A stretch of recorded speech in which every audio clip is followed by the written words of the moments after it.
bitwise function. So akong gigamit nga data types is int because ang int is stores whole number without decimal. So the program uses the leaf shape operator or less than to define unique bit position for each permission. So first is read 1 is the I greater than 0, that is converted to decimal, that is 001, that is decimal 1.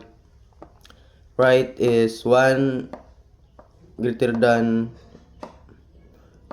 that same processor na siya kay converted ito binary, that is 0010, so decimal 2.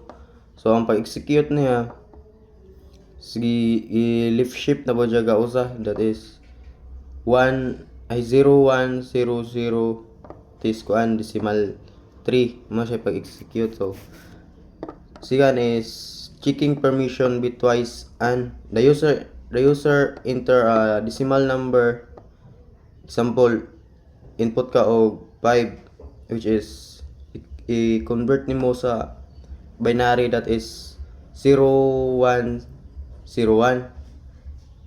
Then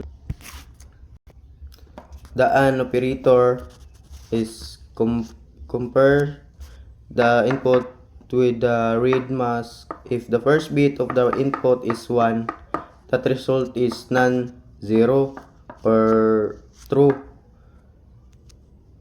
And the program prints aloud if the bit is 0. So nakabutang mo nito ay less than 0. Mo deny na siya kay ang butang nito less than man siya tanan.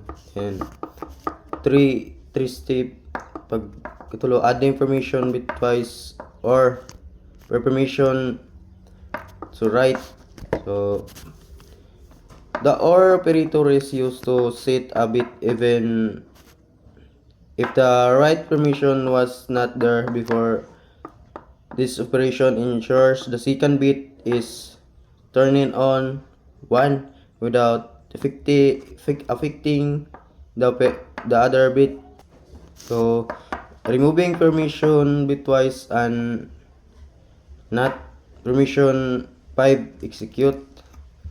Clear specific bit the program uses a combination is not 5 and execute flips the bits of 0100 to 1011